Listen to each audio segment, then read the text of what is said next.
Hello everyone, welcome back to my YouTube channel Shakti pharma. दोस्तों, आज हम लेकर आए हैं गवर्नमेंट फार्मासिस्ट एग्ज़ाम की एमसीक्यू सीरीज़ का पार्ट 34। दोस्तों, यदि आप DSSB फार्मासिस्ट एग्ज़ाम 2024 की तैयारी कर रहे हैं तो यह एमसीक्यू सीरीज़ आपके लिए बहुत महत्वपूर्ण होने वाली है। दोस्तों, ये MCQ series AIIMS pharmacist, O-SSS pharmacist और डी फार्मा एग्जिट एग्ज़ाम के लिए भी महत्वपूर्ण होने वाली है, क्योंकि दोस्तों आपको पता ही है फार्मेसी का सिलेबस लगभग एक जैसा ही होता है। तो सभी गवर्नमेंट फार्मासिस्ट का सिलेबस लगभग एक जैसा ही है, तो ये सभी फार्मासिस्ट एग्ज़ाम्स के लिए इम्पोर्टेंट रहने वाली है। दोस्तों, यदि आपने अभी तक हमारा चैनल सब्सक्राइब नहीं किया है तो प्लीज़ चैनल को सब्सक्राइब कीजिएगा और वीडियो को अंत तक जरूर देखिएगा। चलिए दोस्तों, अब हम बिना देरी के शुरू करते हैं एमसीक्यू सीरीज़ का पार्ट 34 विद हिंदी एक्सप्लेनेशन। दोस्तों, आज की क्लास में हम 10 एमसीक्यू डिस्कस करेंगे और दोस्तों ये आपके एग्ज़ाम पॉइंट ऑफ व्यू से बहुत महत्वपूर्ण रहने वाले हैं ये एमसीक्यू, क्योंकि दोस्तों ये सभी एमसीक्यू किसी ना किसी फार्मासिस्ट एग्जाम में पूछे गए हैं।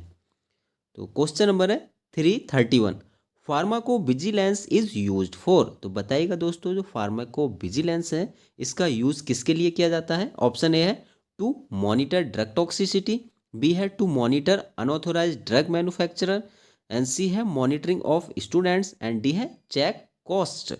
तो हमारा जो करेक्ट आंसर होगा इसका ऑप्शन ए, यानी टू मॉनिटर ड्रग टॉक्सिसिटी। तो याद रखिएगा, जो फार्माको विजिलेंस है उसका काम होता है जो ड्रग टॉक्सिसिटी है उसको मॉनिटर करना। चलिए अब हम नेक्स्ट क्वेश्चन की ओर चलते हैं।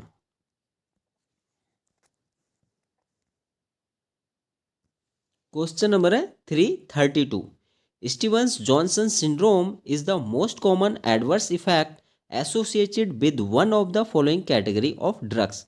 तो बताइएगा दोस्तों, जो स्टीवन जॉनसन सिंड्रोम है वो किस कैटेगरी की ड्रग्स के कारण होता है। ये दोस्तों इंपॉर्टेंट क्वेश्चन है, ये कई गवर्नमेंट फार्मासिस्ट एग्जाम में रिपीटेड हो चुका है।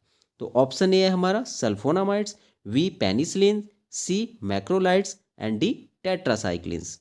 तो हमारा जो करेक्ट आंसर होगा ऑप्शन ए, यानी सल्फोनामाइड्स। तो याद रखिएगा, जो सल्फोनामाइड्स का साइड इफेक्ट क्या होता है, स्टीवन जॉनसन सिंड्रोम। दोस्तों, पेनिसिलिन्स के बारे में कुछ बताइएगा। तो जो पेनिसिलिन्स होती है दोस्तों, ये क्या है, वीटा लैक्टम एंटीबायोटिक होती है। ठीक है, कैसी होती है, वीटा लैक्टम एंटीबायोटिक, ये आप याद रखिएगा, वीटा लैक्टम एंटीबायोटिक है। और मैक्रोलिड्स दोस्तों आपको हम बता ही चुके हैं, मैक्रोलिड्स जो एजिथ्रोमाइसिन होती है, ठीक है, एजिथ्रोमाइसिन है, क्लारिथ्रोमाइसिन है, ये सभी क्या हैं, मैक्रोलाइड एंटीबायोटिक्स होती हैं। ठीक है, और टेट्रासाइक्लिन्स एंटीबायोटिक्स कौन सी होती हैं ये आप कमेंट करके बताइएगा हमें। ठीक है, और दोस्तों ये भी बताइएगा पेनिसिलिन्स की खोज किसने की है। चलिए अब हम नेक्स्ट क्वेश्चन देखते हैं। क्वेश्चन नंबर है 333, artemisinin contains the following group in its structure. तो बताइएगा दोस्तों, जो आर्टिमिसिनिन का जो स्ट्रक्चर होता है उसमें क्या कंटेन्स होता है, ये आपको बेसिकली बताना है। तो ऑप्शन ए है an endo peroxide, B an exo peroxide, C है एन इपॉक्साइड, एंड डी है एन एसिड हाइड्राजाइड। तो हमारा जो करेक्ट आंसर होगा ऑप्शन ए, यानी एन एंडो परऑक्साइड। तो याद रखिएगा, आर्टिमिसिनिन का जो स्ट्रक्चर होता है कंटेन्स एंडो परऑक्साइड, ये आपको याद रखना है। दोस्तों प्लीज़ वीडियो को लाइक कीजिएगा। ठीक है, आपके एक लाइक से दोस्तों हमें मोटिवेशन मिलता है, आपके एक लाइक से हमें मोटिवेशन मिलता है दोस्तों। तो जल्दी से जल्दी लाइक का बटन दबाइए। चलिए अब हम नेक्स्ट क्वेश्चन की ओर चलते हैं।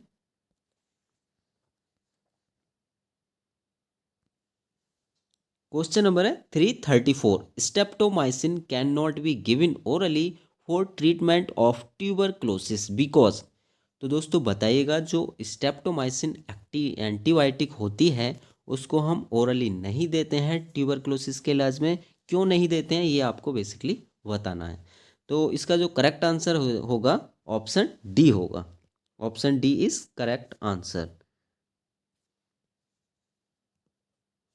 ठीक है दोस्तों, क्यों, because it is not absorb from the GIT. ठीक है, ये इसका करेक्ट आंसर होगा। अच्छा दोस्तों, आप ये बताइएगा जो स्टेप्टोमाइसिन है, ठीक है, स्टेप्टोमाइसिन जो ड्रग्स होती है ये कौन सी कैटेगरी की ड्रग्स है? तो ये दोस्तों हम आपको बता ही चुके हैं, ये क्या है, अमीनो ग्लाइकोसाइड्स कैटेगरी की ड्रग होती है। ये आपको पता होना चाहिए। स्टेप्टोमाइसिन है, जेंटामाइसिन है, और ये सभी जो ड्रग्स हैं ये हमारी अमीनो ग्लाइकोसाइड्स कैटेगरी की ड्रग्स हैं। और दोस्तों, ट्यूबरक्लोसिस का पॉजिटिव एजेंट क्या होता है ये आप हमें कमेंट में बताइएगा, ठीक है। चलिए हम नेक्स्ट क्वेश्चन की ओर चलते हैं।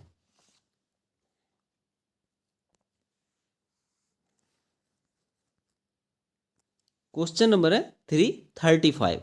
The given antibiotic is an example of एंसामाइसिन। तो बताइएगा दोस्तों, निम्न में से एंसामाइसिन एंटीबायोटिक का एग्जाम्पल कौन सा है? ऑप्शन ए है हमारा रॉक्सीथ्रोमाइसिन, बी एड्रियामाइसिन, सी है ओरियोमाइसिन एंड डी है रिफामाइसिन। तो the right answer is option D, यानी रिफामाइसिन। तो दोस्तों, जो रिफामाइसिन एंटीबायोटिक है वो एग्जाम्पल है एंसामाइसिन एंटीबायोटिक का। Okay, got it. दोस्तों आप बताइएगा रॉक्सीथ्रोमाइसिन क्या है? तो रॉक्सीथ्रोमाइसिन दोस्तों क्या है? ये सेमी सिंथेटिक मैक्रोलाइड एंटीबायोटिक है, ठीक है, सेमी सिंथेटिक मैक्रोलाइड है, याद रखिएगा। और दोस्तों जो एड्रियामाइसिन है ये एक ब्रांड नेम है, ठीक है, किसका ब्रांड नेम है? ये है दोस्तों डॉक्सोरिबोसिन, ये भी आप याद रखिएगा। डॉक्सोरिबोसिन जो एंटीबायोटिक है इसका ब्रांड नेम क्या है? एड्रियामाइसिन। और डॉक्सोरिबोसिन ये क्या है दोस्तों? डॉक्सोरिबोसिन इज ए कीमोथेरेपी मेडिसिन है यूज टू ट्रीट कैंसर, ठीक है। तो ये एंटी कैंसर ड्रग है, ये आपको बेसिकली याद रखना है, ठीक है।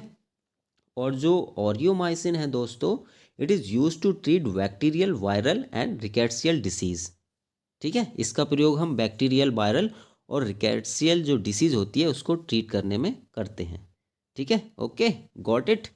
चलिए अब हम नेक्स्ट क्वेश्चन की ओर बढ़ते हैं। क्वेश्चन नंबर है हमारा 336। Nicotinic action of acetyl choline is blocked by the drug. तो बताइएगा दोस्तों, जो निकोटिनिक एक्शन होता है एसिटाइलिन कोलिन का वो कौन सी ड्रग को ब्लॉक, किस ड्रग्स के द्वारा ब्लॉक्ड होता है बताइएगा। ऑप्शन ए है एट्रोपिन, बी कार्वेडिलोल, सी है नियोस्टिगमाइन एंड डी है डी ट्यूबोक्यूराराइन। तो इसका जो करेक्ट आंसर हो जाएगा ऑप्शन डी, यानी डी ट्यूबोक्यूराराइन इज करेक्ट आंसर।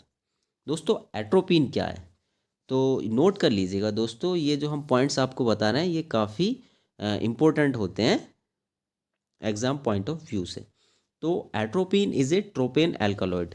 एक तो आप ये नोट कर लीजिएगा कि ये क्या है? ट्रोपेन एल्कालॉइड है। कई बार पूछ लिया जाता है कि ट्रोपेन एल्कालॉइड्स के बारे में, ठीक है।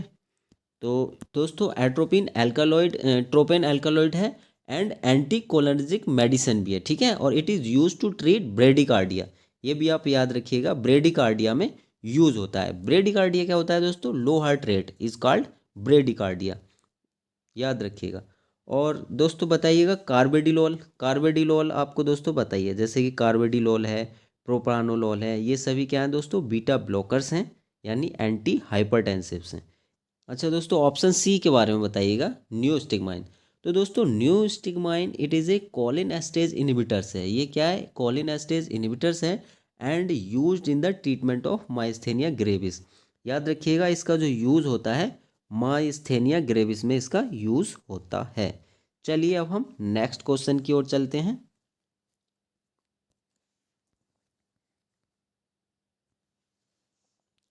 क्वेश्चन नंबर है 337। Selective serotonin reuptake inhibitor is. तो बताइएगा दोस्तों, निम्न में से SSRI कौन सी ड्रग है, ठीक है। Option A imipramine, B iproniazid, C fluoxetine and D naphazoline. तो हमारा जो करेक्ट आंसर होगा ऑप्शन सी, यानी फ्लॉक्सीटिन। चलिए दोस्तों अब ऑप्शंस देख लेते हैं। फर्स्ट ऑप्शन है हमारा इमिप्रामाइन। तो इमिप्रामाइन जो है दोस्तों ये क्या है? ट्राईसाइक्लिक्स एंटी डिप्रेसेंट है, ठीक है। तो इमिप्रामाइन दोस्तों ट्राईसाइक्लिक एंटी डिप्रेसेंट ड्रग्स होती है। अच्छा इप्रोनियाजिड बताइए, सेकंड ऑप्शन। तो ये क्या है दोस्तों? Non selective reversible monoamine oxidase inhibitor होती है, ठीक है। दोस्तों ये जो इप्रोमाइड है ये बेसिकली दोस्तों डिज़ाइन की गई थी ट्यूबरकुलोसिस के ट्रीटमेंट के लिए, लेकिन बाद में इसे एंटी डिप्रेसेंट के रूप में दोस्तों यूज़ किया गया। लेकिन दोस्तों अब ये मार्केट से विड्रा कर दी गई है क्योंकि हेपाटोटॉक्सिसिटी के कारण। ठीक है, नेक्स्ट है दोस्तों नेफाजोलिन। तो नेफाजोलिन के बारे में दोस्तों आप जो भी जानते हैं प्लीज़ कमेंट करके बताइएगा। ठीक है, यूजेज ऑफ नेफाजोलिन के बारे में आप कमेंट कीजिएगा हमें। चलिए नेक्स्ट क्वेश्चन की ओर चलते हैं।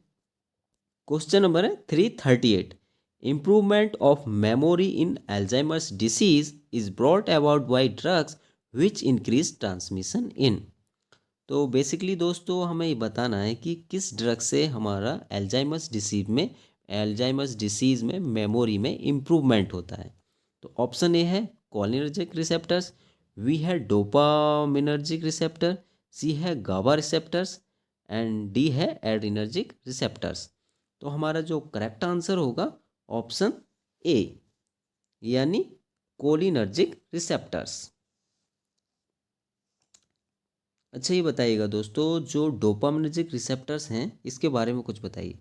तो नोट कर लीजिएगा जो डोपामिनर्जिक रिसेप्टर्स हैं are a class of G protein coupled receptors. ठीक है, ये क्या है, जी प्रोटीन कपल्ड रिसेप्टर्स है। गावा की दोस्तों फुल फॉर्म आपको पता ही होगा, गामा अमीनो ब्यूटारिक एसिड इसकी फुल फॉर्म होती है।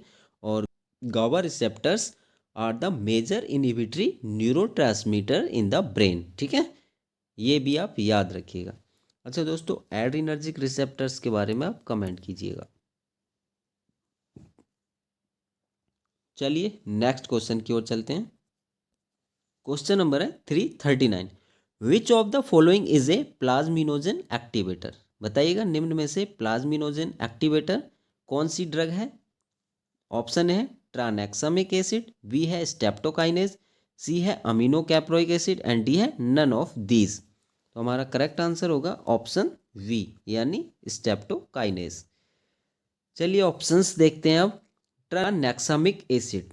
तो tranexamic acid is used to treat heavy bleeding during menstrual period, surgery and tooth removal. ठीक है, याद रखिएगा जो ट्रानेक्सामिक एसिड है इसका बेसिकली यूज़ हम heavy bleeding during menstrual periods है या सर्जरी एंड टूथ रिमूवल में उसमें करते हैं। ठीक है, अच्छा अमीनो कैप्रोइक एसिड का आप यूज़ बताइए, uses of amino caproic acid.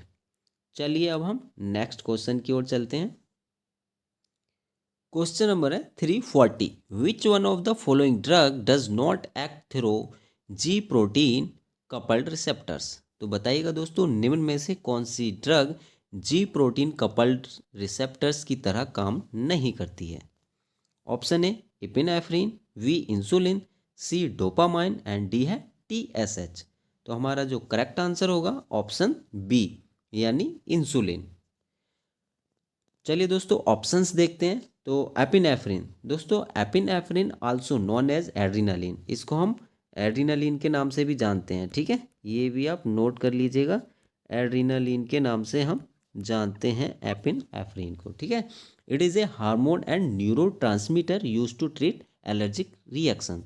ये दोस्तों एक हार्मोन भी होती है एड्रीनालिन और एक न्यूरो ट्रांसमीटर है जिसका उपयोग हम सीवियर एलर्जिक रिएक्शंस में करते हैं। ठीक है, dopamine acts on areas of the brain to give you feeling of pleasure, satisfaction and motivation.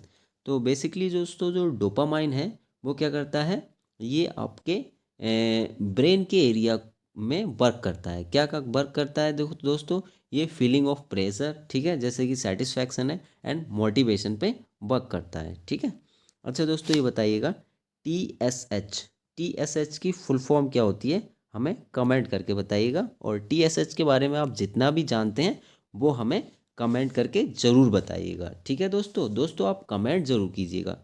अगर आपको नहीं भी आता है तो गूगल से सर्च करके कमेंट करिएगा। ठीक है, क्योंकि आप जिसके बारे में भी कमेंट करेंगे ना वो आप कभी नहीं भूल पाओगे।